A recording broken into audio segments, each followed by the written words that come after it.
Good afternoon and good morning to the audience on the other side of the Atlantic.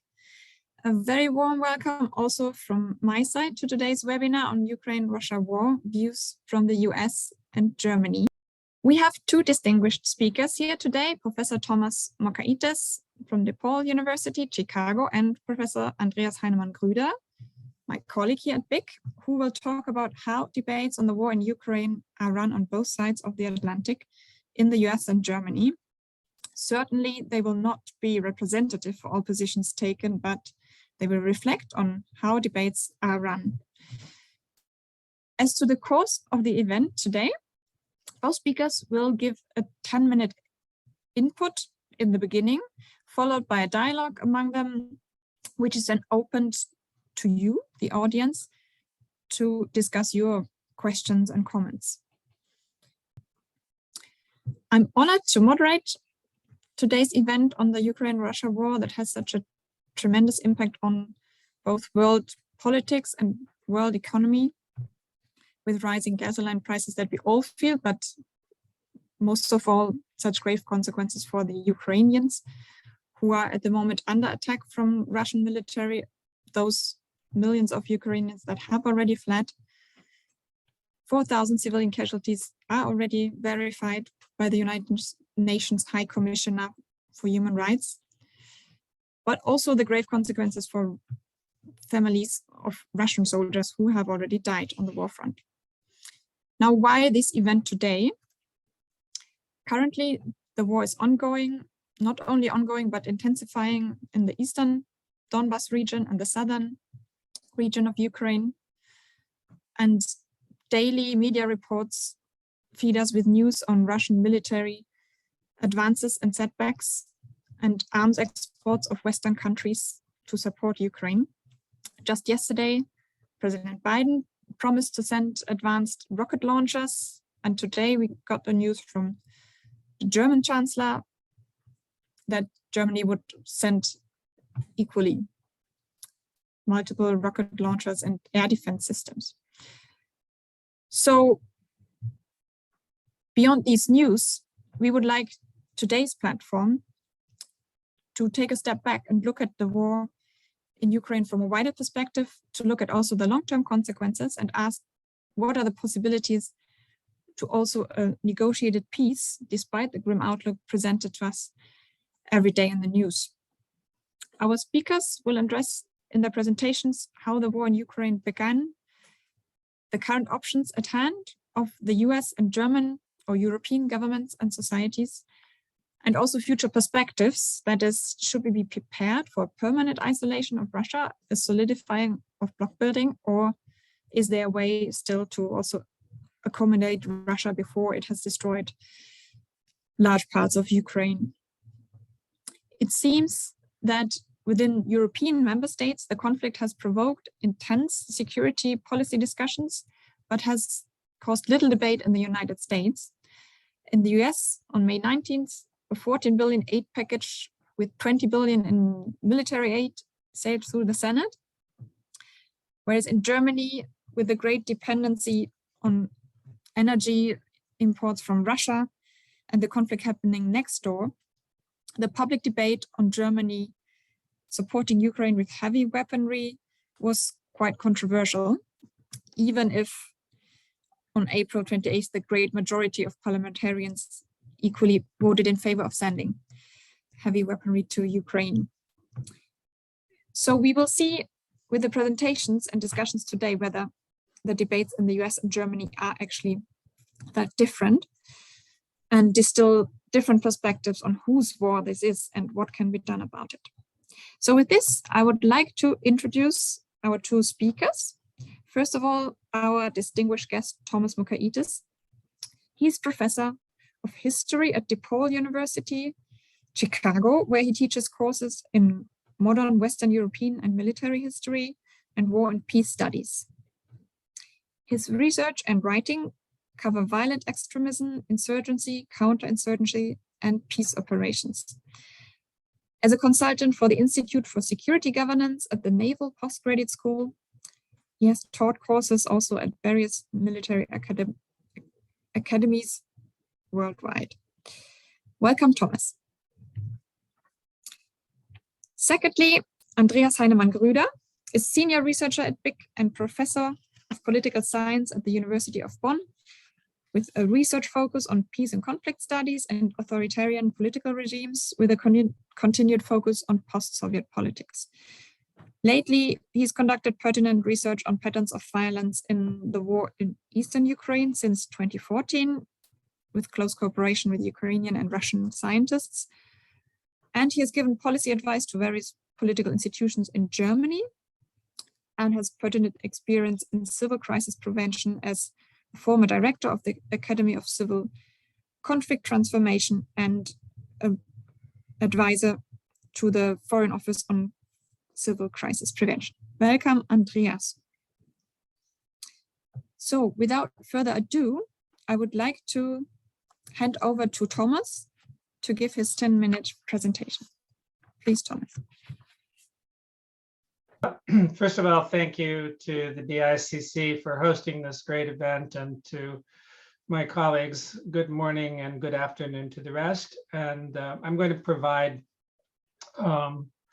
just a brief snapshot of where the war is to date, talk about the US response and American attitudes, what I think the outcomes might be, and long-term policy implications. So as we know, this was an unprovoked act of aggression justified by Putin, that NATO and Ukraine becoming a possible member was a threat to Russian security. He made no bones about the fact when he came to power around the year 2000 that he intended to rebuild as much of the old Soviet empire as he could. So I don't think any of us who study this, I was in Estonia, Latvia, and several other countries in Eastern Europe, were worried about this a decade ago, and the US has only come to it lately. But most analysts, myself included, expected Russia to be in Kiev in a matter of days and to roll over the rest of Ukraine in a week or a couple of weeks. But combined, really tenacious Ukrainian defense, as well as popular support, which was almost universal, and Russian failures, particularly poor logistics, caused this to be a major embarrassment for the Russian military and Vladimir Putin. That and the massive influx of NATO aid reduced Russia's advantage and has caused Russia now to switch its tactics to slicing off a large section in the east of the country, and hopefully they would like to cut Ukraine off from the Black Sea entirely. This is just an indication of where we are. We know that they are already moving into Severodonetsk, the outskirts of the city, and so on. Their goal here is to slice off this area here, try and trap these Ukrainian troops, but at the very least annex all of this territory and so on. They would also like to take Odessa. I'm not sure that's going to happen. This has received very little discussion in the United States, which I'm sort of perplexed by, but the US has not only ramped up its presence in the eastern flank countries of NATO, but it's also rotating the troops. So it shows you this is not simply a temporary, expedient, a show of solidarity, send some troops over and bring them home. This is a permanent redeployment, and we're not alone. You can see by the flags the number of other countries and so on. And this has sent a shockwave through the European system. As you know, our friends in Germany, that the Bundestag has in fact supported a $1 billion defense budget, at least in principle, to rearm. The Russian way of war, sadly, what we're witnessing is something that has happened really since the Russian Revolution: over-reliance on massive firepower, complete disregard for human life, and even the use of murder, rape, and looting as strategic weapons of war, as state terror, for lack of a better term, to in fact to help them succeed. American attitudes are a very curious mixture of worry and indifference. You can see there, most Americans, 73%, believe that we're doing about the amount or right amount, or even not enough aid to Ukraine. So there's very little argument over this. 72% oppose direct military involvement. So again, they're in sync with what Washington is doing. 80% fear war will expand beyond the Ukraine. 80% fear the US will get involved, and there is about the same number fear Putin using nuclear weapons. Amazingly, this has had no impact on President Biden's approval rating, which is quite low. So they basically give him no credit, even though many people pretty much approve of everything he's doing. Welcome to the bizarre world of American politics these days. Is the nuclear threat credible? I can tell you, Russian military doctrine is incremental. It operates on a ladder. And unless this escalated to an existential threat, I doubt they would even need to or wish to go to tactical nuclear weapons. Whether Putin is a rational actor is hard to say, although people in his position like to pose as irrational to frighten people into thinking they might just do something like launch a nuke. We know he has an element of paranoia and that it's been isolated. What I don't know is whether we have a cutoff switch in the US that allows the Joint Chiefs of Staff or people in the Pentagon to block a presidential order to launch nuclear weapons. That was raised in the last days of the Trump administration for fear that he might do something irrational as well. I don't know what there is in the Kremlin that's cause for concern. What's truly amazing, in spite of those poll numbers I just showed you, is the almost complete indifference of the Americans to this. There's like virtually, even though 70% see Russia as an enemy and have almost the same number favorable view of NATO, and despite all of these fears, there's been almost no debate, no public debate, and very little policy debate. As Maria said, the aid bill sailed through Congress, and as you know, we are so bitterly divided. We cannot get our leaders to agree on what to have for lunch, never mind anything else. So this went through with almost no debate, and except for one senator looking for attention, it would have gone through sooner than it actually did. The same with the no objections raised to the weapons transfer or the deployment of US troops. It's truly remarkable to me that this is people. I remember barely the Cuban Missile Crisis, and I definitely remember the cruise missile crisis, but nothing like the same level of anxiety is gripping the country. There's a rare consensus, but little real discussion of long-term consequences. The war for Americans seems unfortunately far away, and we're preoccupied with other things like the abortion debate and the mass shooting we just had in Texas. And even without those, it isn't attracting the attention that we might expect. Possible outcomes: continued war with widespread destruction. Please understand, I'm not advocating for any of these, and I do not like a lot of my own conclusions. But the reality is, I think that's very likely that it will continue. You're already seeing the signs of an insurgency in some of the Russian-occupied areas, but my worry is the way the Russians handled Chechnya, that they tend to crush insurgency with a sledgehammer. The Russians could withdraw. I think that's very unlikely, to the point of being virtually impossible.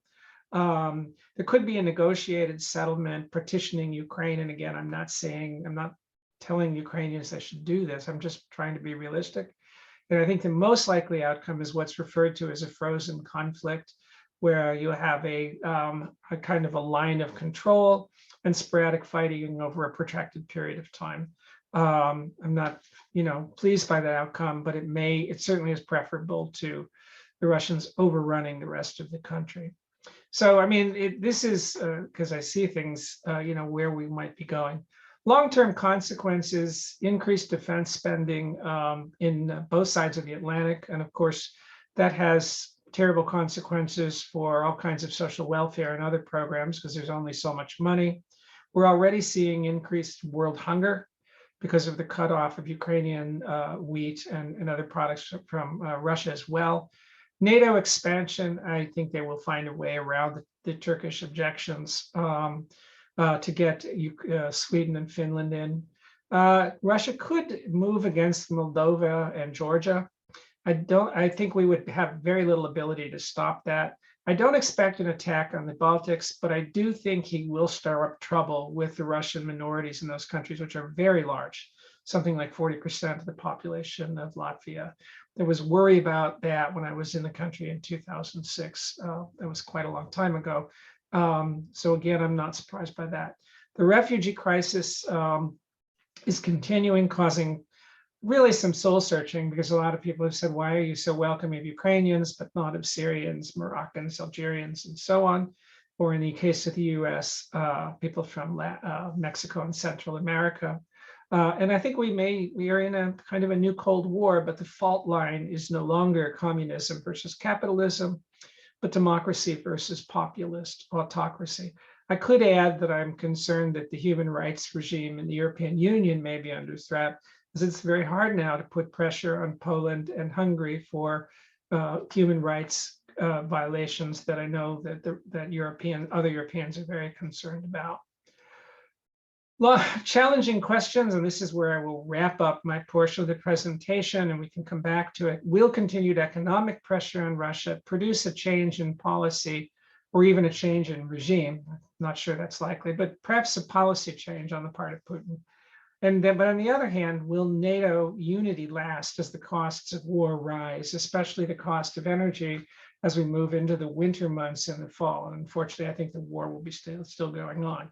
We can debate or discuss those during the Q&A, but at this point, I will conclude my formal presentation. Thank you.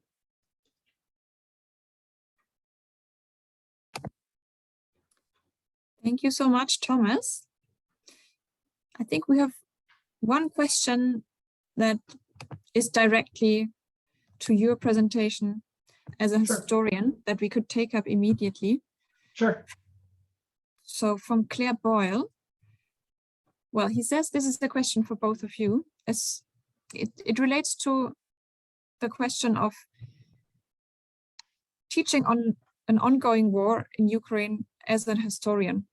So he says, how are we to teach the Russia-Ukraine war, given that it's an evolving conflict? Should we focus more on its origins, the politics of what led up to the war, or can we teach it as a conflict currently rolling out and ever-changing?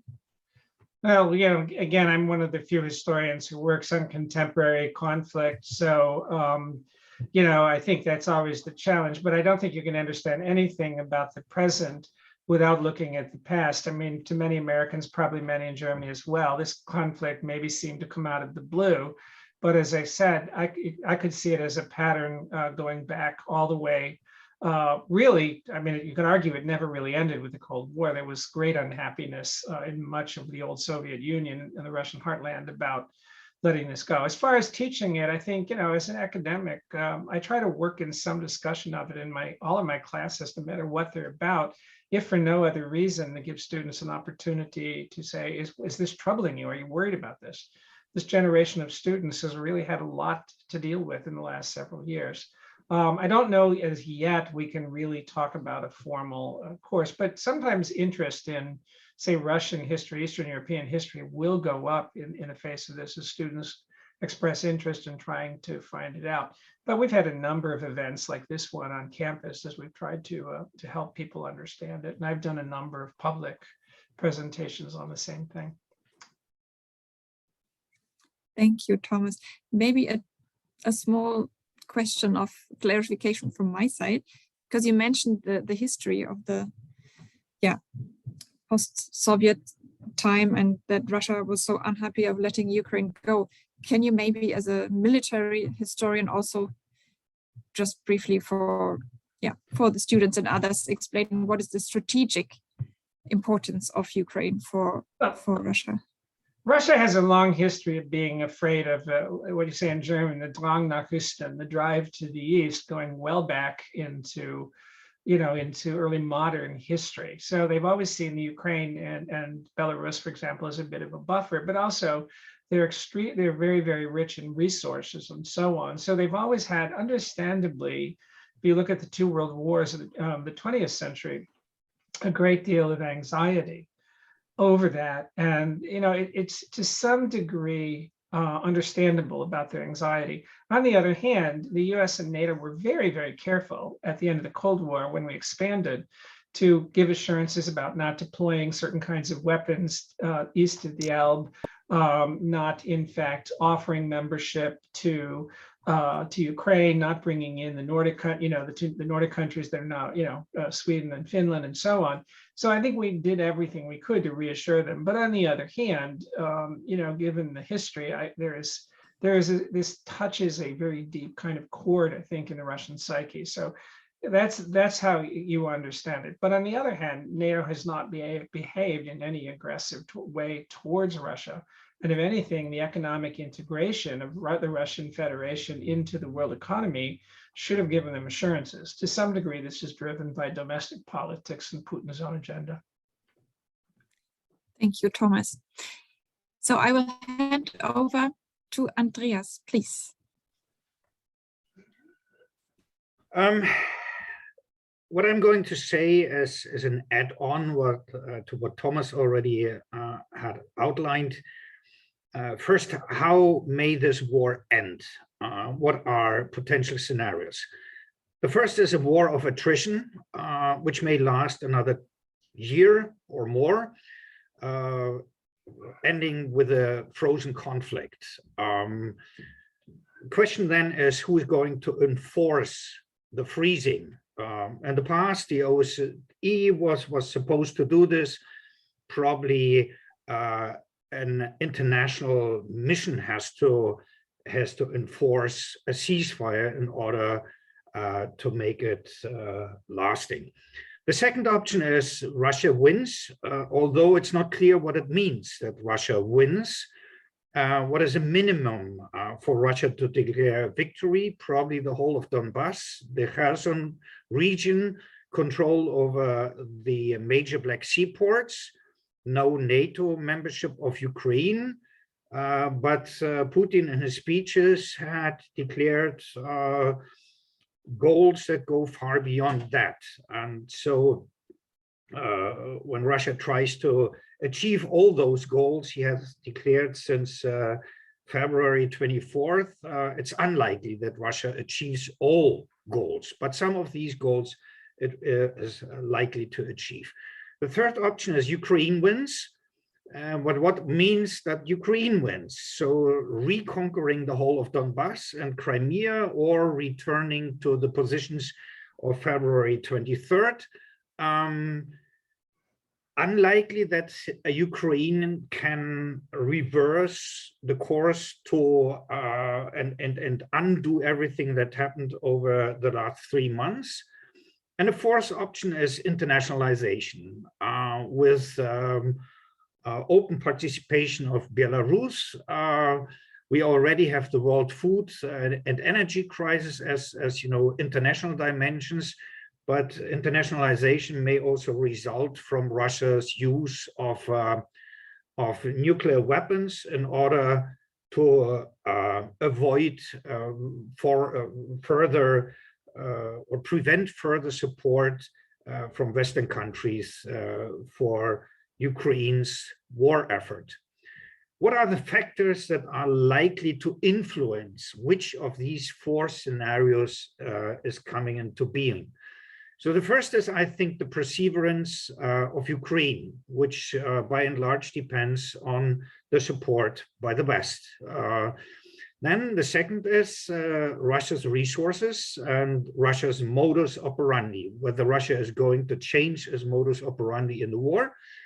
The third factor is unity and stamina in the West. We don't know how long this is going to last.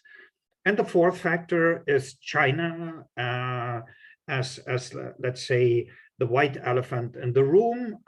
It may change Russia's behavior. If we ask ourselves, what are Germany's interests? And we had a public debate about the delivery of heavy weapons, but we never had any debate about Germany's goals and aims in this war. I think the first goal in Germany is we don't want to participate in this war. So we want to avoid direct military confrontation with Russia. Second, we want to become more resilient. We want to become more independent from Russia's gas and oil pressure. Third, we of course want Ukraine to survive as a sovereign state. although we don't know what sovereignty or survival of Ukraine ultimately means as a limited sovereignty and so on. We want a war's end, although it's unclear when do we want a war's end and under what conditions, has no debate taken place. We want a containment, of course, of the global repercussions of this war, food crisis, energy crisis, inflation, and so on. We want a policy change in Russia, but have no idea how we can stimulate that. And the priorities of all these, among all these goals, may change over time. So it's not clear whether half a year from now we will have the same, prioritizing of goals as we see it currently. What may change Putin's behavior? I think Putin's behavior depends, first of all, on the moral air superiority at home. So how much public support will he get, or will the war of attrition undermine his support at home? The second, elite splits, less between the economic and the political elites, but among the security agencies. The third factor is China. If China says to Putin, stop it, he will stop. And fourth, do the sanctions change Putin's behavior? Very unlikely. The sanctions are an add-on, but not a game changer. Finally, what are the likely results, or what are tentative observations on results? Russia will be, as a result of this war, weakened, and the weakness of Russia may lead to more totalitarianism. And then the question is peace with Putin still possible, or is only a ceasefire possible with Putin, but is the end of Putin's regime a precondition for a lasting peace and not just for a ceasefire? But Russia will be weakened anyway. United States is still, or again, an indispensable nation for European security.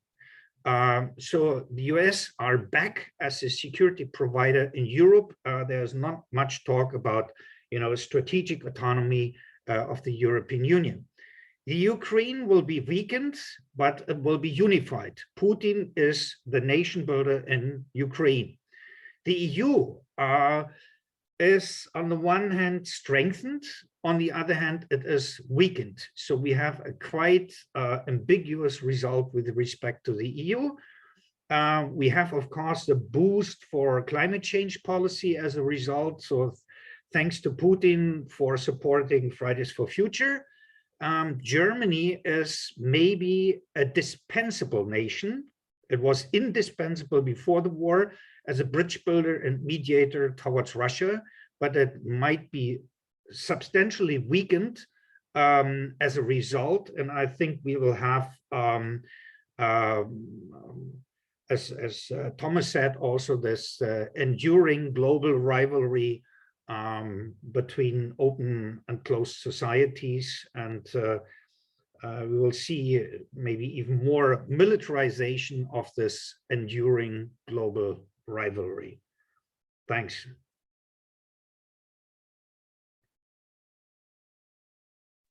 Thank you, Andreas.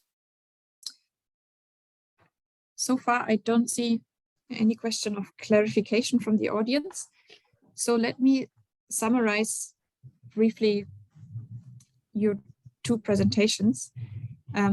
So what you have brought up is basically scenarios of how the conflict will probably develop. And what I gathered from Thomas is that the scenario of a nuclear war is quite unlikely unless NATO really actively gets involved in the war, which is, I think, similar to what Andreas just presented. You both think that it's more likely that we're going to have a frozen conflict and or a war of attrition. The question still being open how sovereign and you.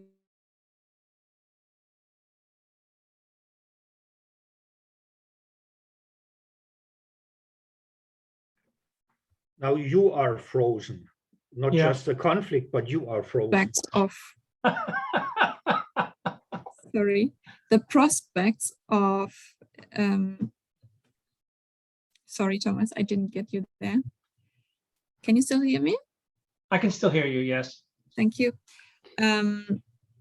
What are the prospects of actually achieving an end to the war and a negotiated peace with an involvement of the US? So that is what I would like to pose to you directly, Andreas, as a follow-up, because you were the last to talk about that. Who would be the game changer? What could be a role of also the US government if it changed its policies and politics towards Russia? If this question is to me, I would say the likelihood that we return to a kind of Normandy format or another Minsk agreement, although some in the German government may favor a Minsk III agreement, and that might be the ultimate reason for not providing Ukraine with all weapons they ask for. Nonetheless, I don't foresee a potential repetition of a Normandy format or a Minsk III agreement.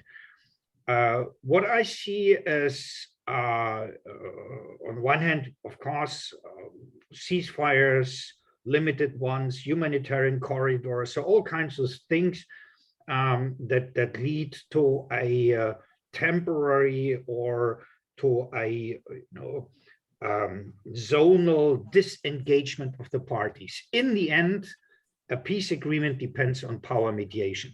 It depends on somebody who can talk to both sides and somehow hand down certain conditions. So it's not shuttle diplomacy. It will be about somebody who says, that's it, and you get something very precious if you sign.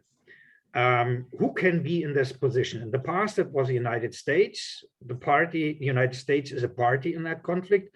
So then we can ask who else can do it. And if you look around, only China remains. And the Chinese are somehow applying a wait and see approach because they may still see the benefits of a lasting conflict, although the costs are also up and the economic repercussions are felt in China too.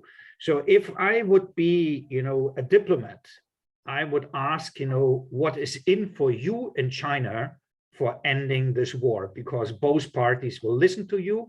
And if the end of the war has to be enforced with Chinese participation, maybe a UN mission under a Chinese commander, but with a UN mandate, then both parties would refrain from violating such an agreement.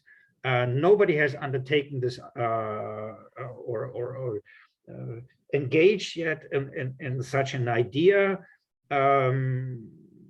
Maybe it takes a little bit more time. But Germany is in this position, I would say. Thomas, would you like to? Yeah, I would add, I think in agreement with what Andreas just said, I think the US unfortunately compromised its position in two ways. When Lloyd Austin went to Kyiv and said, our goal is to weaken Russia, I think that was incredibly unwise, and it was not repudiated by the White House. Even though we know that would be a desirable outcome, it really to some degree surrenders the moral high ground where we're defending the state and making it look more like it's an old-fashioned Cold War proxy conflict in which the enemy of my enemy is my friend. And it also fed into Putin's narrative to his own public that, see, I told you, this really is about Western aggression.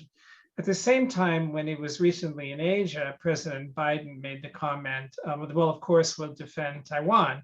yes, everyone knows that we will do that, but to say so publicly on a trip to Asia did nothing but anger the Chinese, which is more likely to keep them backing Russia and so on. Alternative to being an honest broker, they could, buy up some more of that oil. They could, in fact, be to bankroll, for lack of a better term, Russia and see that in their best interest. I'm not optimistic about a peacekeeping mission.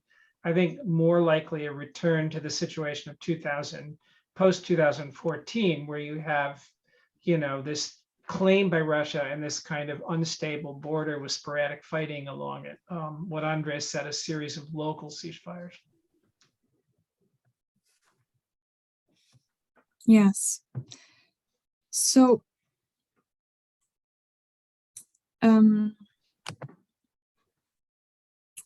I'm told, yeah, we have one open question from the audience that I could bring in just now.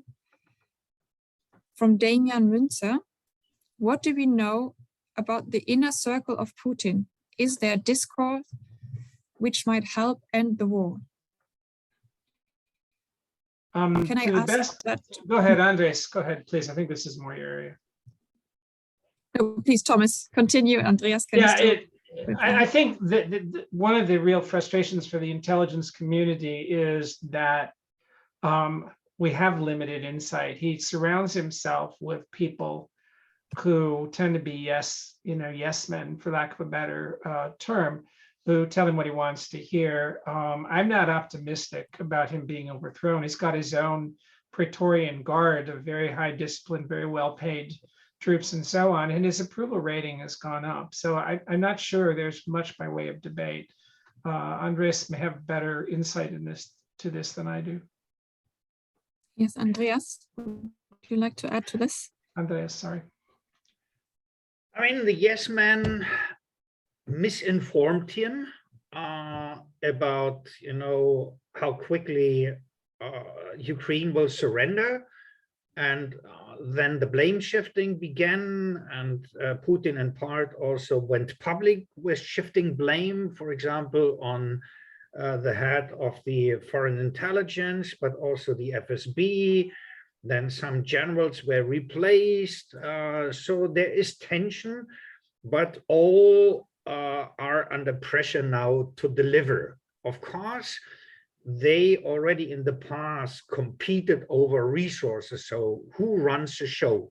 And that was the case over the last 8 years in the Donbass also, that, some of the locals felt, I'm with the army. The other ones said, we are with the military intelligence. And the third ones, they were currying favors with the FSB. So we didn't have a monolithic totalitarian regime in the Donbass, neither do we have it in Russia. So we have a competition between different security agencies who want to play then also as they say in Russia, curatori, so the minders of their local underlings, and who is running then the show once you occupy a city, or once you can, who has the right to plunder, who has the right to levy taxes, who has the right to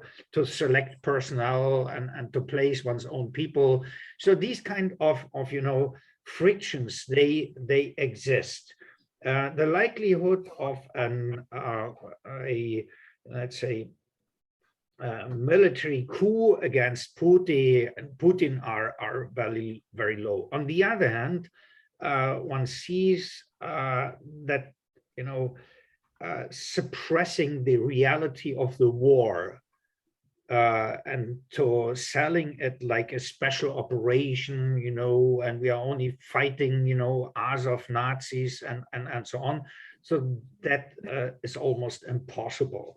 And so people in Russia sense the mismatch between the official narrative and what the soldiers are reporting back. So there is still control over the mass media, but they don't have full control over the internet. They don't have full control over social media. people are scared to talk.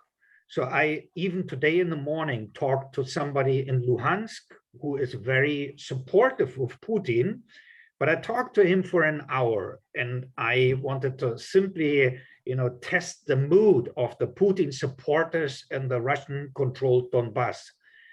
And what I sense is they don't feel comfortable. They don't know how is this going.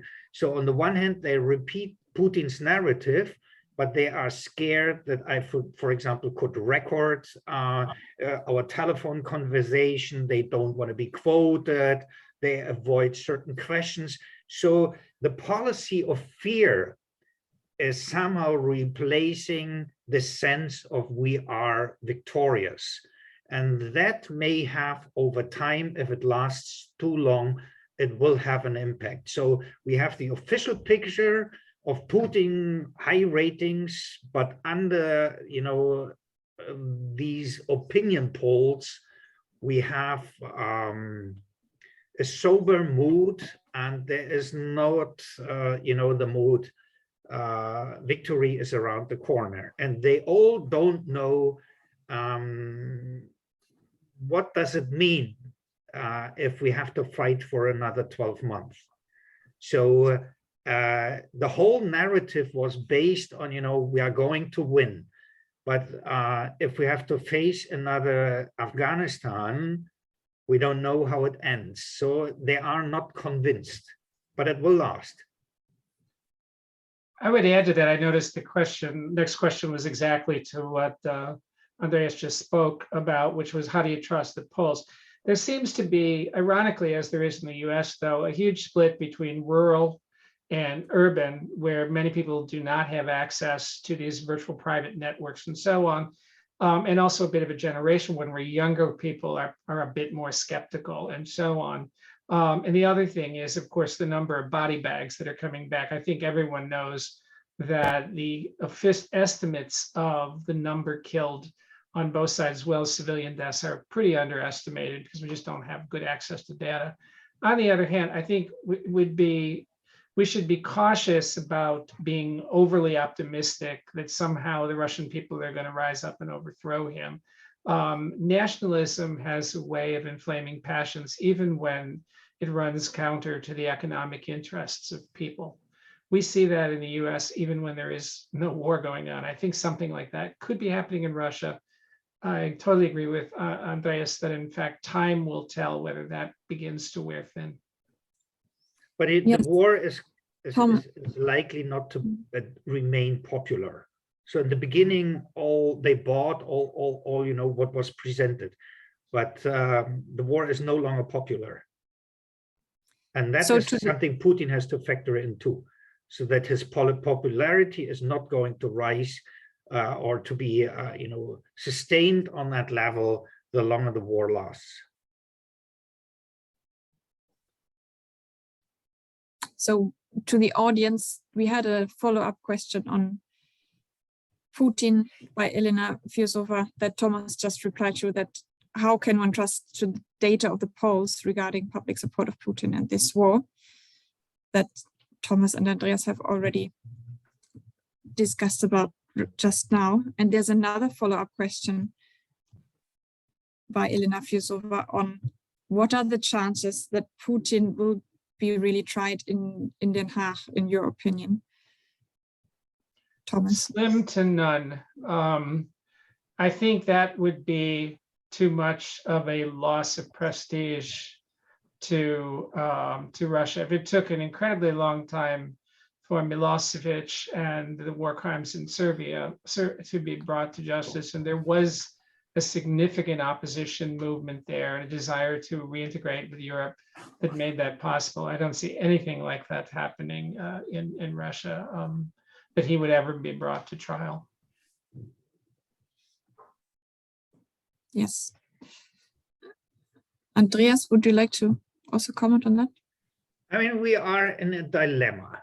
On the one hand, I'm deeply convinced that lasting peace and overcoming the pariah status of Russia is only possible by a regime change in Russia, by overcoming this aggressive autocracy. On the other hand, if Russia faces a kind of Versailles syndrome, so if the result of the war is, Milosevic or a Putin in The Hague, then we will have the same effect. So any kind of Versailles syndrome will lead to revisionism and revanchism and a repetition of, what we faced after 1991. So a return of those forces that are not going to accept, the dissolution of the Soviet Union and the loss of empire and so on. So we have to be aware that Russia should, in the long run, be included into Europe and not be treated as, the eternal enemy. So if we have take a long-term view, we maybe have to see, that Russia gets a chance like Japan. So, there must be a defeat, some defeat. Without that, they are not going to learn the lessons, the hard lessons. So if Russia is victorious, it will not, face its own deeds, and it has to do that. But we have to avoid, a punishment which leads simply to a regrouping after maybe a temporary defeat, and they will 5 years later take full revenge and say, that was only a moment, but now we fight until the end. So that is the dilemma we are facing. On the one hand, we need a defeat. On the other hand, the defeat should not be humiliating. Let me take this point on the defeat of Putin. I mean, the point is well taken that, Andreas, you say he needs to be defeated. That seems to be a consensus. But there are also questions on still what should be the ultimate goal of the US and Germany. Is it to end the war in the Ukraine, or is it to weaken Russia that it may never attack again? As Secretary Austin mentioned it, or even regime change. I mean, at what cost, let's say, should Putin be defeated? This may be a minority opinion, but I think ending the war for the sake of humanity and the terrible suffering of the Ukrainian people should be the priority. I think there's kind of an in-between here. I think in the short run, finding what they call an off-ramp for Putin to find a way to declare limited victory and leave just to stop the fighting would not be a bad thing. Now, I realize that's very controversial, but I think over time, anybody who looks at it in Russia or out will face the unavoidable conclusion that the power of Russia was weakened and Putin failed to achieve his objective of regime change in the Ukraine and weakening it completely. In fact, he's actually brought NATO together. So I think if he gets a short-term victory, I think he will face a long-term defeat. But I really think at this point, for the sake of the Ukrainian people, ending this war is in their interest, probably everybody's interest. I'm not telling them what to do, but having been to Kiev a number of times, I'm horrified by the suffering. Okay. I'm sorry, I lost you for a few seconds, but it was only my connection. But the main idea came through very clearly. There is a question from the audience that's been there for a while. We have already talked about who could mediate this conflict. So Rainer Lucht was asking, would the US accept a mediation role of China in the conflict? I think they would. I mean, it depends how public it is, and I'm sure there are back channel communications going on now. I think we would welcome any opportunity for anybody to mediate and end this. In fact, I think the US has actually approached China through backdoor channels to try and get them to put pressure on Putin to accept something other than, total victory. Can I just add on, would the US also accept a role to mediate itself? I think all options would be open in that regard, but And it seems that this is not yet there in the US. Andreas, you wanted to comment on that? China is not altruistic. The United States are not altruistic. Probably there's no altruistic actor in this game. A strategic question is here whether the United States want to focus on two enemies at the same time. And this debate about, a two-front war or two enemies at the same time, China and Russia, has been discussed in the United States. And I think we have somehow to look at this holistically and to say, who is more dangerous and who is a rival and with whom do we think we can achieve an agreement and what has, as a result of that, to be offered to China in order to play a constructive role. So my personal opinion is China is a competitor economically. It's a competitor, of course, with in the Pacific, but it is as of now not a threat to neither regional nor global security. So that China is going to start a war. Taiwan maybe, but not on that scale as we see it here with Russia's imperial ambition. So China is nationalist and has its interest in the Pacific. But the question is, is there room, let's say, for a visit by a reborn Kissinger, 1970, to visit Beijing and say, we have certain common interests, regardless of, our assessment of your domestic policy, dear Mao Zedong. Yeah, and so is a certain space for agreement between the United States and China saying the global repercussions of this enduring military conflict in terms of deglobalization, price increases, food crisis, instability in Africa, mass migration from Africa, and so on. So the Ukraine conflict is not a local conflict. It's not something where you think, we contribute to, binding US resources and we not assist the United States in crushing our closest friend in Russia, because then we have to deal with the United States as the only remaining, block post of the autocratic world. So in order to change this calculus, the United States have to change their approach to China, because they have to prioritize what is in the given historical context in our interest, what is dangerous, and do we have a common interest, or do we want to fight both, first Russia and then China? If you want to do both at the same time, China is not going to blink, because if China needs to know there's something in for us if we are going to play that role. And that is, I think, a strategic thinking, first of all, that has to be done in the United States. So in that sense, the United States are a key player for changing or influencing at least the strategizing behavior of China.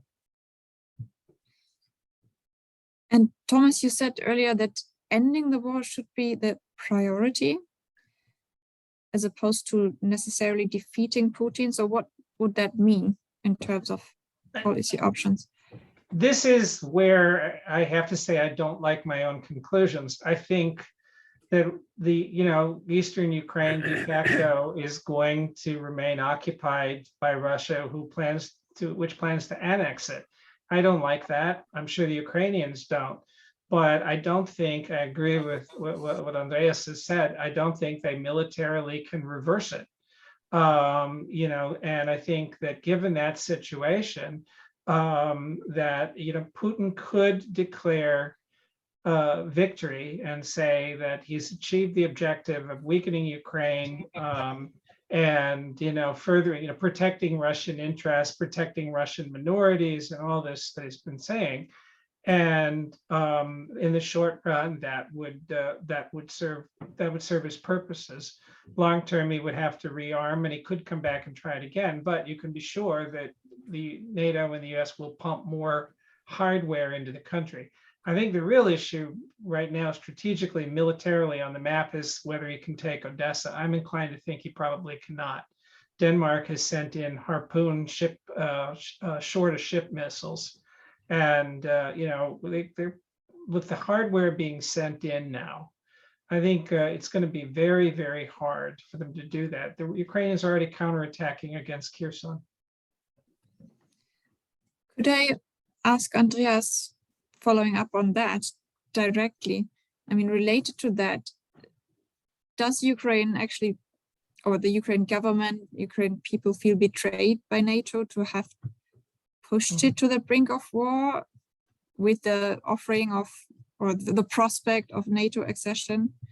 And would neutrality of the Ukraine have been maybe the safer option for Ukraine? What do you mean that NATO pushed Ukraine to the brinkmanship or to the brink of war? What do you mean? I don't get the question. So NATO has pushed Ukraine to enter the war?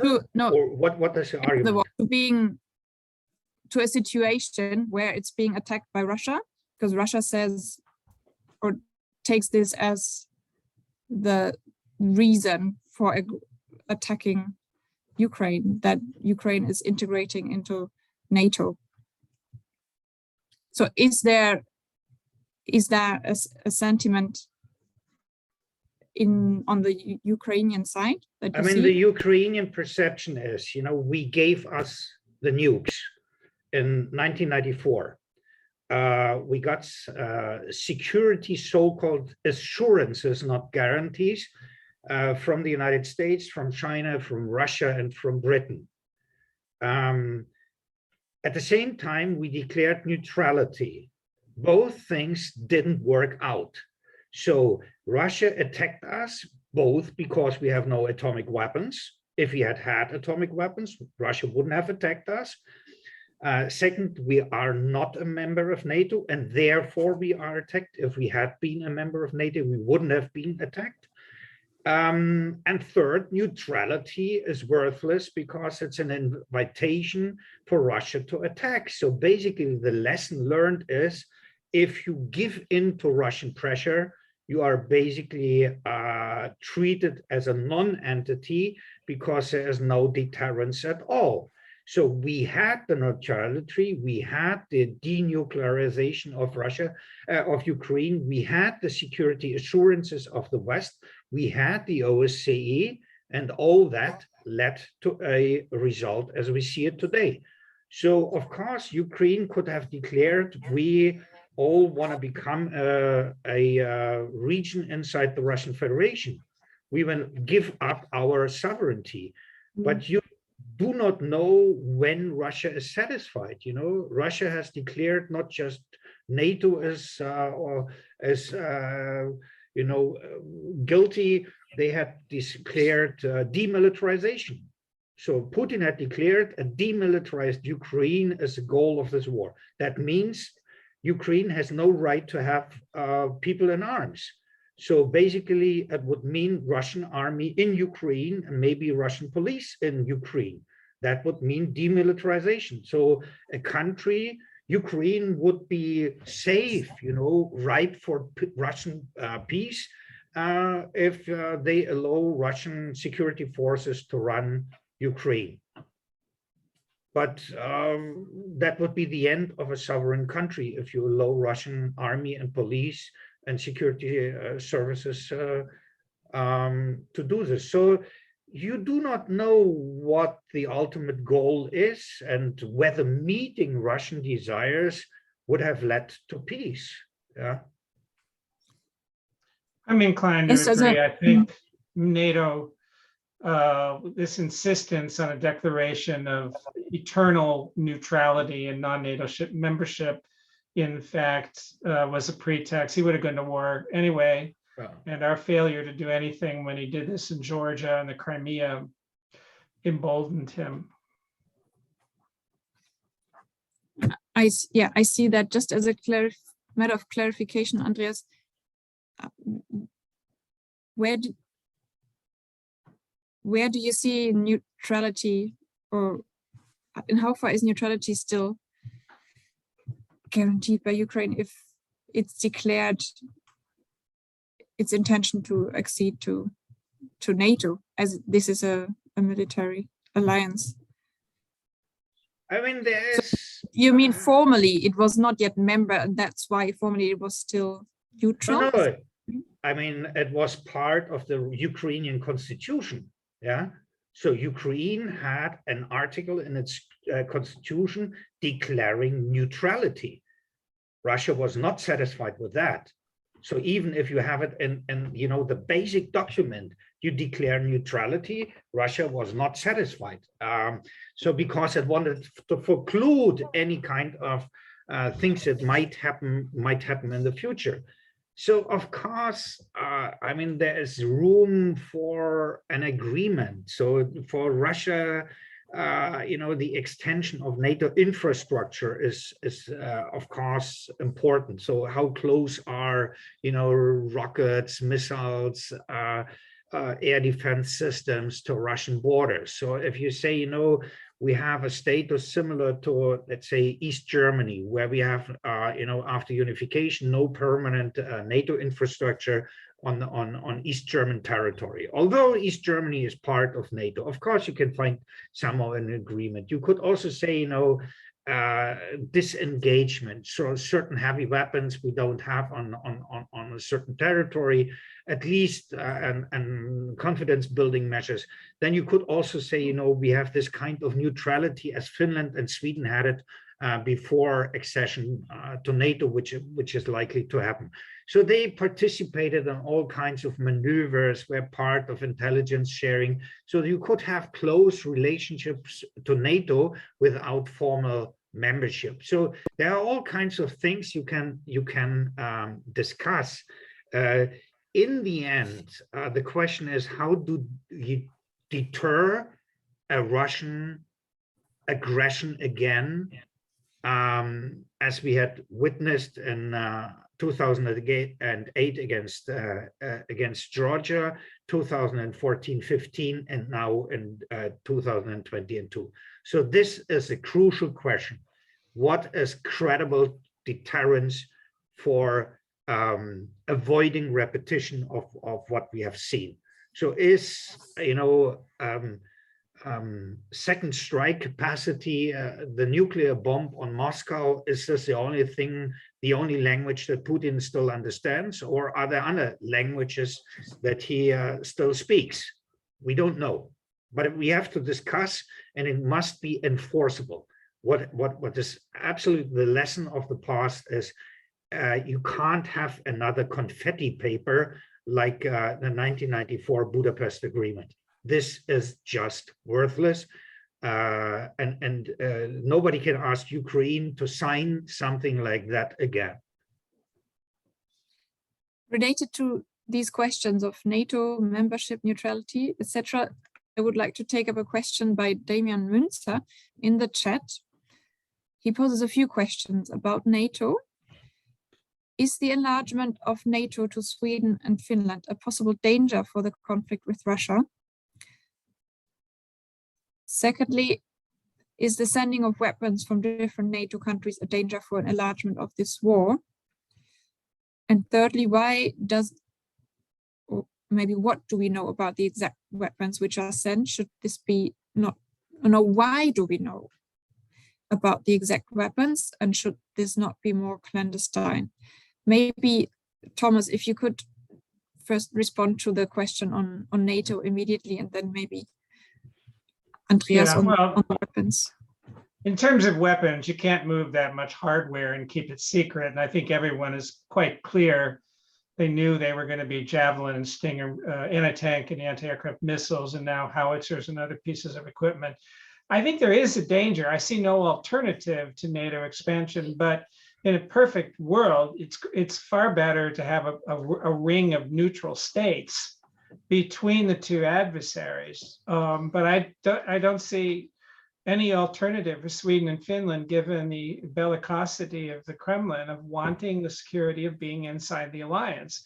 But when you're right up against each other, the risk of just a miscommunication or misunderstanding leading to something more deadly is not a good situation. But the reality is, what are we supposed to do? I think, as Andreas said, neutrality is worthless. The invasion of Ukraine has made that clear. There is the only people who can be neutral are countries like Switzerland, surrounded by countries which are not neutral. There's no way, I think, that if I were in the position of Sweden or Finland, I would settle for that, because it isn't enforceable. It isn't going to protect you. If you're inside the NATO orbit, it's pretty clear that by what we're moving forward, that we're determined to defend the integrity and the territory of NATO. So in early March, the Prime Minister of Sweden, Andersson, still said that NATO membership would increase tension and destabilize Northern Europe, whereas then by the 16th of May, both Sweden and Finland announced their official bid for NATO membership. So obviously there's a drastic change also in assessment of the situation. Mm-hmm. So what do you think has that substantially changed? I think they've seen that, I think Andres' point of not knowing what the Kremlin wants and of its willingness to be so incredibly aggressive, and the just, unfettered destruction of civilian areas and the brutality with which they're waging the war have frightened those countries into making, what is, I think, the only reasonable move they can make, which is to enhance their security by entering an alliance, because Putin has communicated he will not respect the integrity and sovereignty of neutral nations. I think it's quite likely the Russians will go into Moldova, and there will be very little way of stopping them. It's a much weaker country. They already control a sliver of it in Transnistria. I think that's going to be the next step. So how do you assess then the future of the NATO membership of Sweden and Finland for the longer term future of diplomacy? We have always to discern between Russian narratives and realities. So we should not take Russian paranoia at face value. I attended a couple of meetings of the Russian NATO Council together with the Russian General Staff. The last meeting took place in October, if I remember right, in Rome at the NATO Defense Council. The Russians presented their maneuver scenarios of the last 2 years. They did not prepare for a war with NATO. Do the Russians really expect that Macron is a reborn Napoleon and that our Chancellor Scholz is a reborn Hitler, or that the Prime Minister of Finland is going to attack St. Petersburg, or that Estonia is overnight to conquer Novgorod or so? The Russians, they are saying certain things, but they know there is no imminent threat at all of a NATO attack on Russian territory. They know that perfectly well, that NATO is a defensive organization, and nobody in NATO is intent violently to expand NATO to Moscow or to take Siberia, because we are so keen to militarily crush Russia and play the role of Napoleon and Hitler combined with NATO. Ridiculous. And if you look at the military planning, as I said, until 2013, the Russian General Staff did not prepare for any serious war with NATO. Not for a serious, they didn't prepare for a war with NATO, regardless of all the chit-chat we have in the media about, you know, being humiliated and, you know, disrespect and so on and so on. So we shouldn't take Russian propaganda at face value. Russia has looks at the post-Soviet sphere as their buffer zone, as their cordon sanitaire. They want to have regimes there that are, you know, friendly to Moscow, that buy in Moscow, that join the Eurasian, Union, that join, the Tashkent Treaty. So they want them to be part of their military alliance. They want them to buy Russian gas and oil, and so they want them to be part of the Russian-dominated gravitational center and not to move to Europe. That's the core concern. So it's about the, let's say, the geopolitics, but we should not, think this is all about the military. So therefore, I would say Finland and Sweden becoming members of NATO, there is no change to the security situation for Russia. There's a change of the security situation for Finland and Sweden, but there is no, threat emanating from both of them. The question is, I think that is underlying here: should we offer something to Russia in order to get to an end of war, or do we have to fight until a point where it is no longer in a position to demand anything? So do we want to squeeze Russia to a point where it basically can only say, that's it, but we have to give up?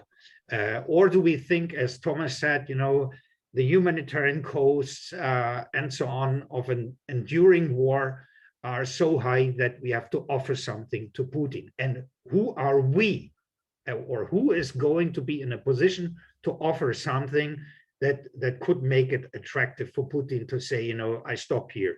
The only ones who would be entitled are the Ukrainians. On the other hand, if we say, we don't want this because, the public is no longer supporting it. We have divisions in the EU.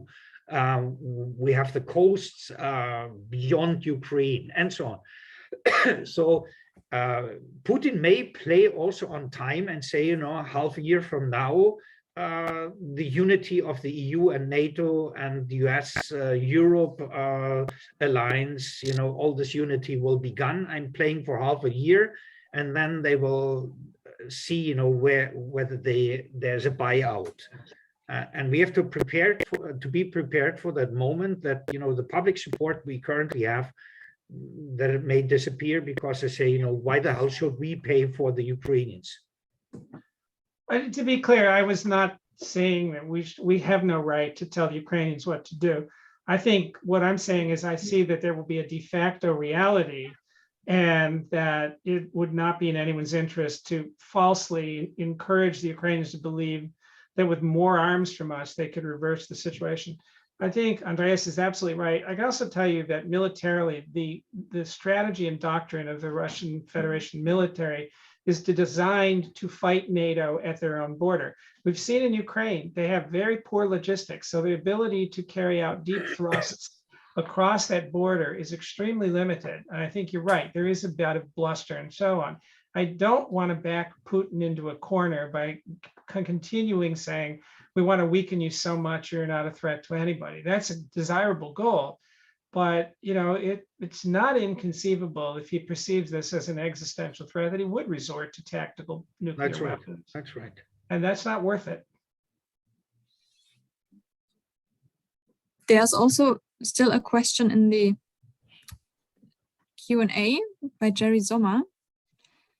Tom, what do you think is the goal of the US government, and how far do you think they have been or are willing to restrain or oppose Zelensky's maximalist goals?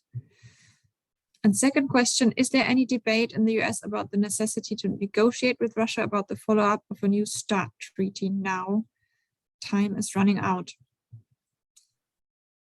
I think there's absolutely no pressure among the American public to negotiate anything, and I think START has been largely forgotten. Don't misunderstand me. I think that's really unfortunate. I think there's constant negotiation with Zelensky, and you know, in terms of maximalist goals, I think the limiting factor is not what we encourage or discourage him from doing, but the simple reality on the ground is that what we're already quickly approaching is what's called strategic stalemate. The Russians will not be able to advance much farther once out of Donbass, and the Ukrainians will not be able to expel them. What that does is create an unpleasant, but nonetheless realistic opportunity that there could be some way of this war stopping, at least temporarily. And that's not going to be driven by Washington. That's going to be driven by reality on the battlefield.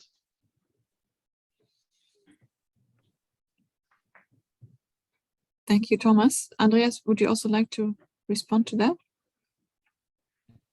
And we see on the one hand, you know, a certain pattern of war fighting over the last 3 months, and some of that we will see in the future. So pictures like from Mariupol, Bucha, Irpin, and so on. But on the other hand, the war is now more in the open space. So it's, you know, then no longer about javelins, you know, where you have to be quite close by, but long distance weapons will play a crucial role. And here, the West is much more hesitant to provide weaponry for this new phase of war, because a new phase of war means they will shoot with something that can reach, you know, 35 kilometers plus. That also means Ukrainians provided with long distance weapons can reach Russia. They can reach also, you know, the Russian troops in the Luhansk and Donetsk People's Republics. They could reach Crimea and so on.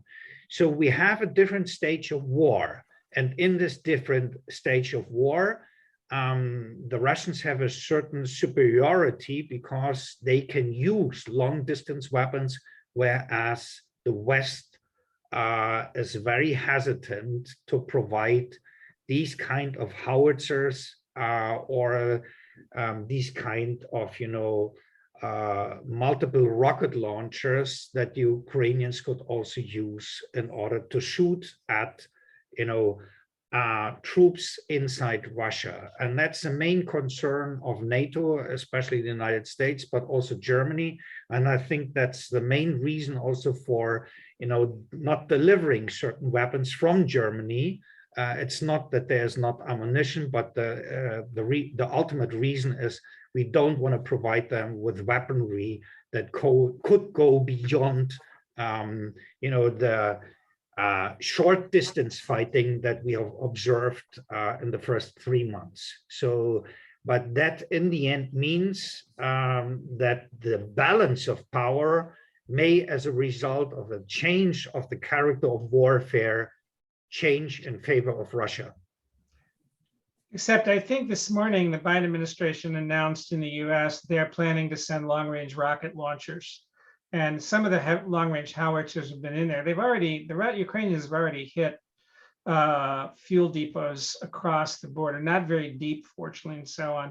I think this is where to refer back to the question about restraint, that there probably is some pressure being put on Zelensky's regime government to say, okay, here's the stuff, but be really careful here. We can't count on it. I think this may also be a divergence between the US, Germany / Europe, is for understandable reasons. If it spills over, you're going to have the immediate consequences. So I don't blame anyone in Europe for being much more anxious about this than in the US, where it's like, okay, more weapons, you know, kind of thing. I think there's already some uneasiness, you know, maybe even in the Pentagon about what these rockets mean. But by the same tokens, if the Russians stop where they are, but if they continue to advance deeper in, they're no longer operating in friendly territory, then those light, agile tactics and the shoulder-held weapons come back into play, which is why I think, we're getting to a point where it's going to, one way or another, come to some sort of a balance.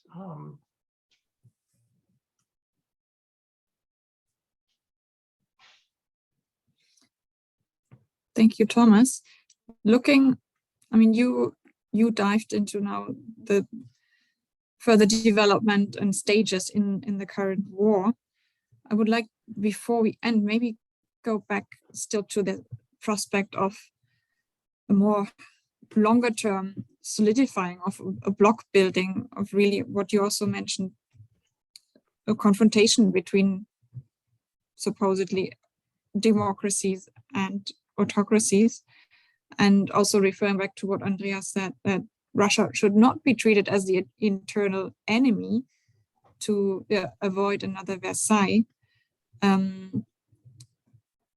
Harking back to the issue of also civilian relations, exchange of civil society, also with Russian scientists, artists. In Germany, the policy in North Rhine-Westphalia, for example, has been to stop all official channels for Russian scientists. So is that the way to go, or should we not aim at least leaving open as much channels as possible for dialogue to avoid a prospect of having this solidified bloc building? Yeah, I totally agree with everything you just said. I mean, the demon, we've how many times have we seen in modern history that the demonizing of an enemy is a bad idea, because all you do is sow the seeds for the next war. So as many channels as we can keep open without diminishing the pressure to get him to end this war, I would certainly be in favor of.